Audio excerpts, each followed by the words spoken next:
Again, I'm back, sort of.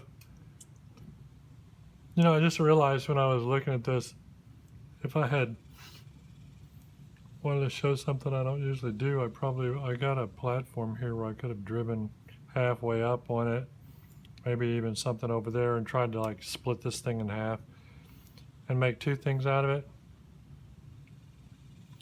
But really, I don't feel like doing that. I don't know what I feel like doing. I was telling you, I was going to tell you more about my trip. Look, I think I'll hit on this a little bit.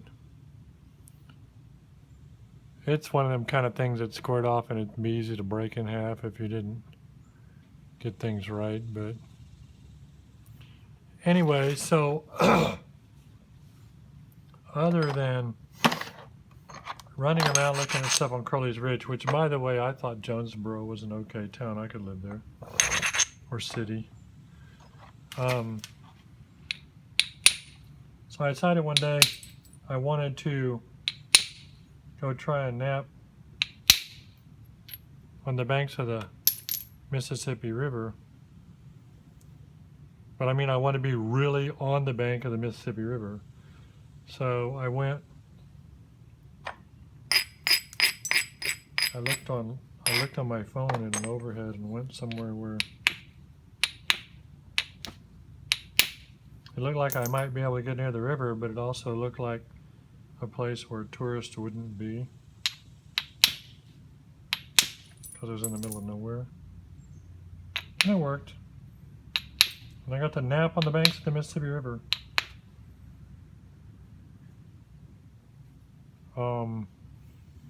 See what I did there? Beveled that. The problem you have when you're hitting on these kinds of little cobble type things is that they're slippery. It's always slippery. And you can scuff it up a little bit. In addition to being slippery,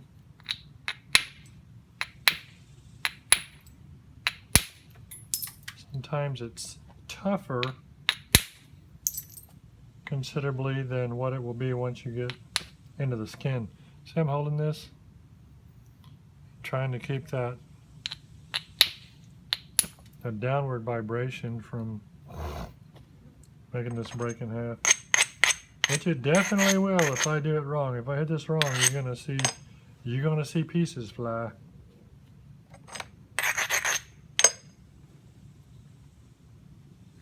Another thing you can do is scuff them ridges. Does something. Okay, this is not optimal at all, but oh well.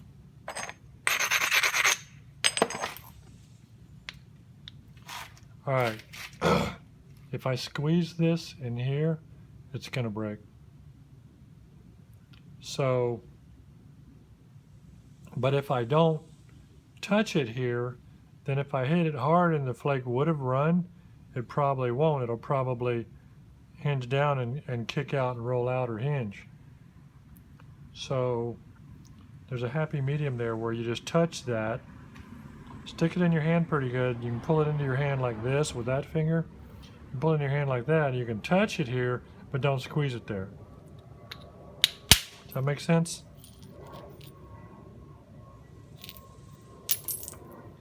If you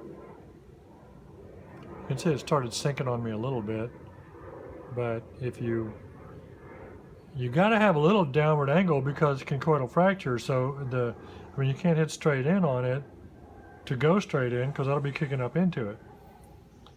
But there's a way to do it.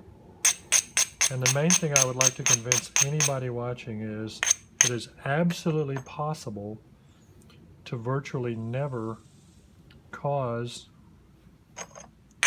end snap and reverse hinges. It's just a matter of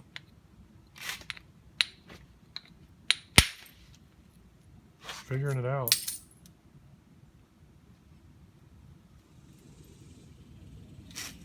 Yes, your angle of your strike needs to be pretty close to right, but if you've got your support redirecting it,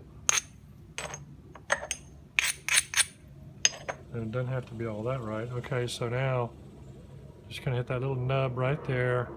Bring this down a little bit, not do too much.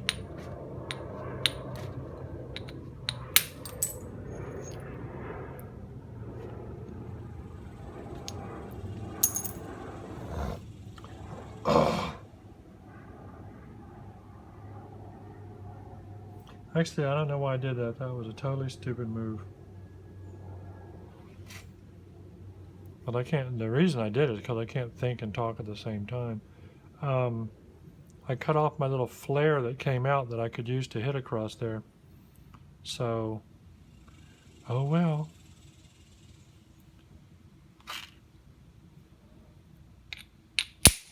Hitting across, so that's not an issue. And you can make those wrap if you want, put a little bit of pressure on them.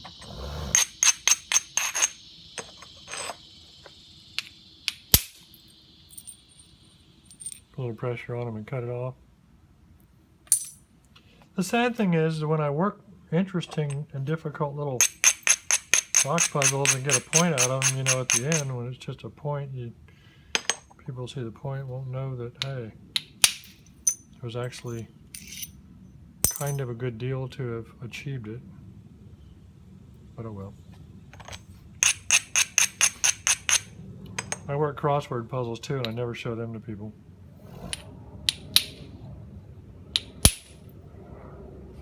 And yes, I am manly enough to admit that I work crossword puzzles.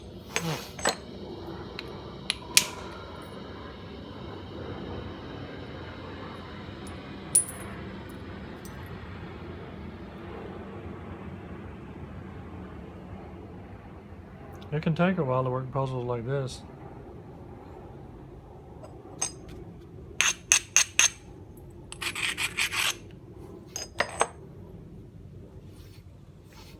One of the strategies here, you know, is I just keep trying to get it thinner, because the thinner it is, the more I can work off the remaining square areas without putting big, huge bevels and things on it that steal width badly. When you got a deal like this, you try and use length more. Again, you know, watch your support. You want a flat flake.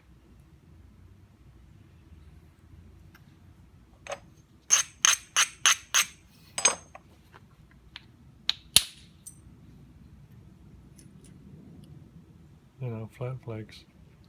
If you never make flat flakes, then you might ask yourself why, because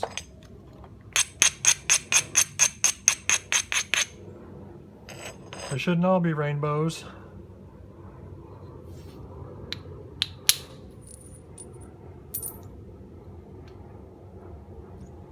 Oh.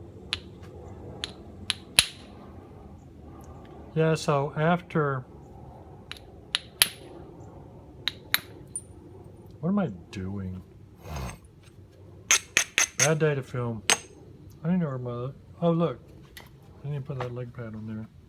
Man.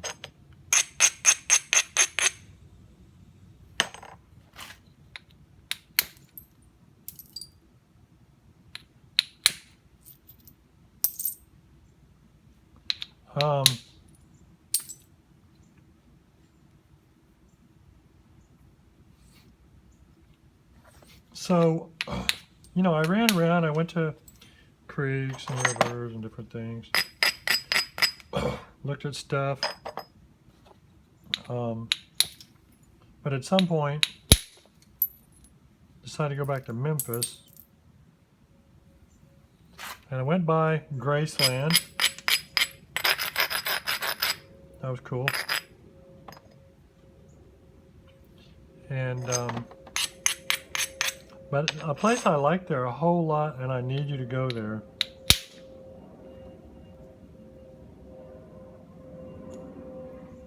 is the pyramid. There's a pyramid right after you cross the Mississippi River in Memphis.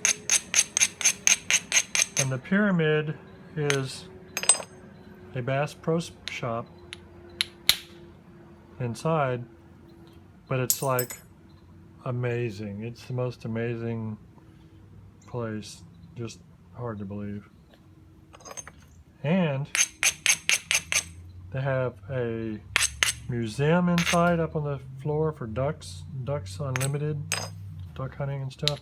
They have a cypress swamp type thing in the store, you know, like with boats floating on it and ducks swimming around and everything. There's like even a motel sort of in the store where you can sit on your porch and look at stuff. And but there's a view deck. There's an elevator, an inside elevator with glass walls, and you can go up on this view deck and eat up there if you want. But also, you have this great view of the downtown Memphis area and the Mississippi River.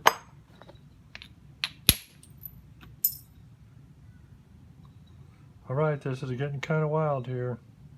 I might have to actually switch to indirect and fight the good fight, because I'm messing up, you know, talking too much. This is really risky. I think I'll do it.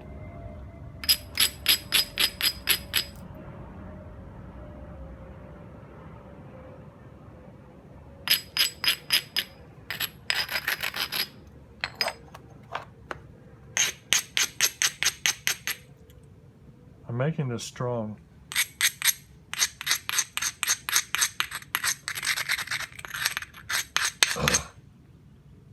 I think the odds are about 30 to 1 against me here. Okay, so here's this big old little knot that I've been stupid. This is the area I cut off that I shouldn't have. Although I still got a little flare there. And although that's slippery, with my big indirect hitting straight down on it, I braid this and hit straight down, I probably can wrap stuff on there. But that wouldn't be near as fun as taking huge risk. So here we go. I wonder if I should do this with a bigger one. Probably.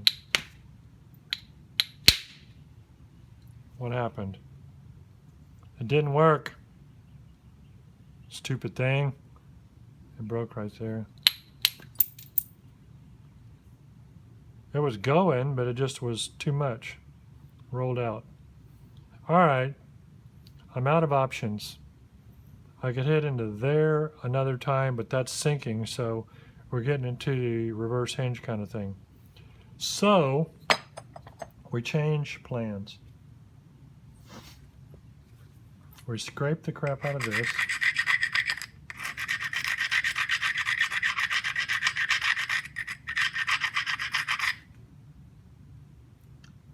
And we go ahead and start scraping this everywhere.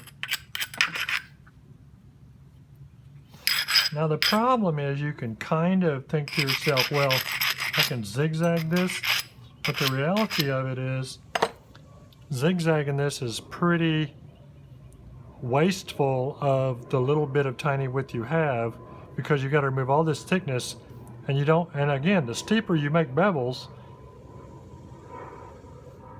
the harder it is to keep what you got. All right. Okay, so anyway, after I went to Memphis, which is what place you need to go and see the pyramid, and Graceland. Then left that area. I mean, I went through Missouri a little bit too, but that's a whole other story.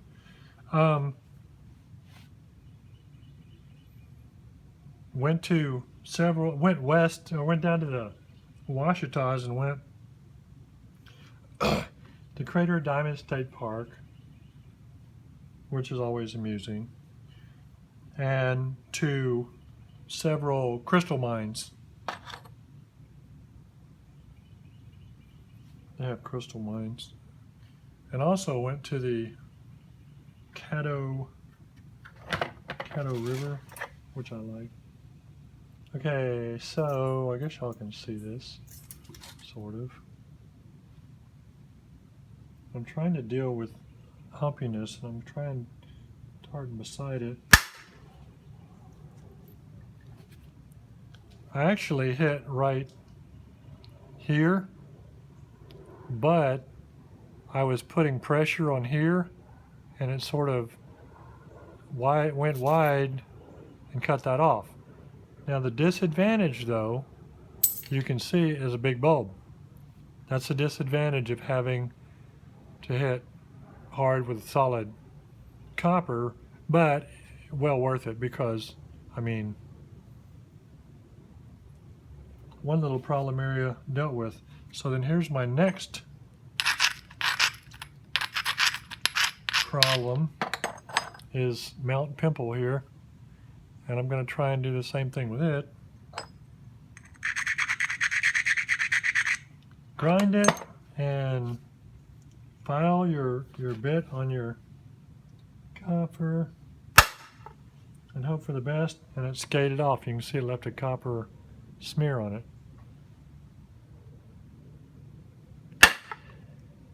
And if it does that too much, you got two choices. Refile it a tiny bit,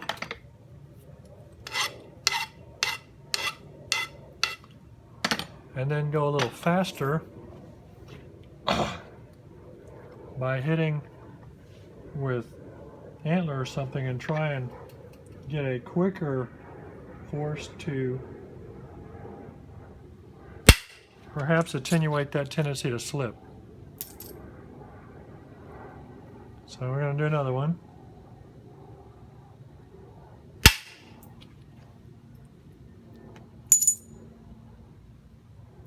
So that, you know, helped.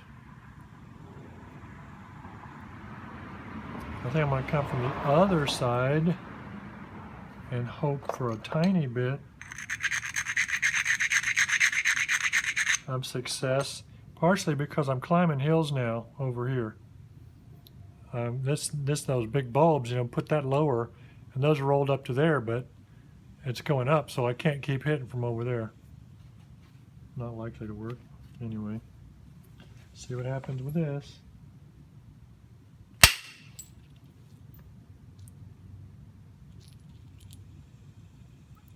That was very helpful.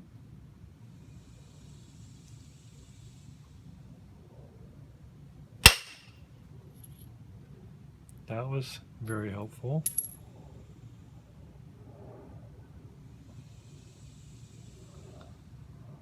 And I'm trying to put the force into it fairly fast, so, and it's not straight down, but it's pretty almost straight down. And I'm relying on that copper to be grabby and grab that edge just momentarily enough until the crack initiates. And if I don't hit it fast, it won't grab enough. Now if the rock's too good, it'll probably blow up your platform.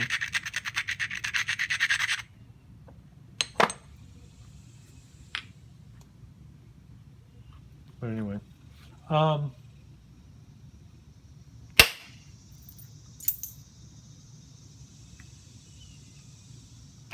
the whole concept with the copper is that it's grabby.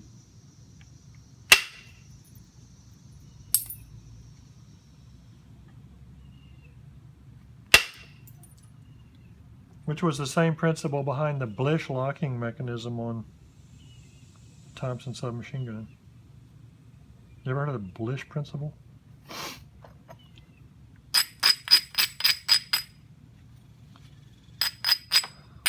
The early Thompsons had bronze locks in them that relied on a momentary adhesion because of the material to retard the action cycling just long enough for the pressure to come down a little. Alright, so now I'm gonna do a slight kind of a zigzaggy thing.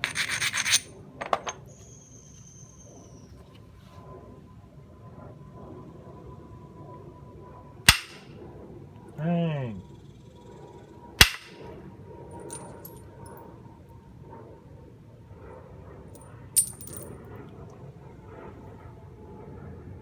Are y'all getting bored with this yet?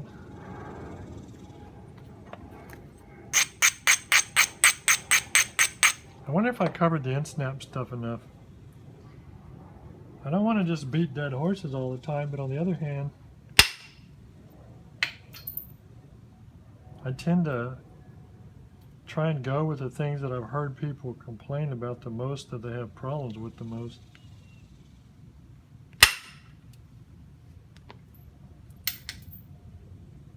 Now I could switch back to the wood for some of this stuff, but I'm being a little lazy. You just have to watch your results to decide when to switch tools. And I am not a believer. I know there are people that are very good, okay? And there's people that are very good using like one tool. And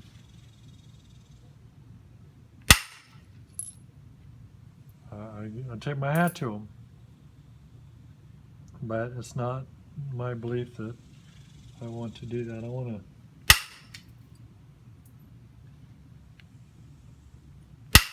try and observe results, and from my experience and results, use whichever tool is most likely, from my experience, to be successful at any particular thing I'm trying to do.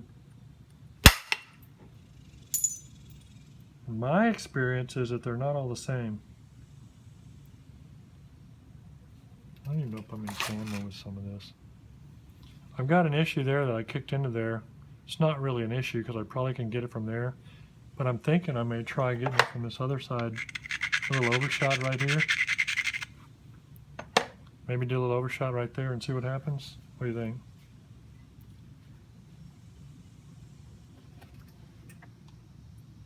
Squeeze the back edge a little bit and make it sink a little bit and see what happens.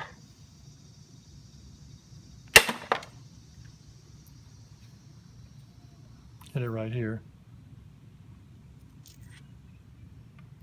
Well, that cleared up that little problem, didn't it?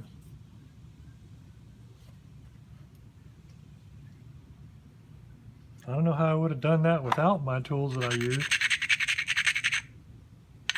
I really don't.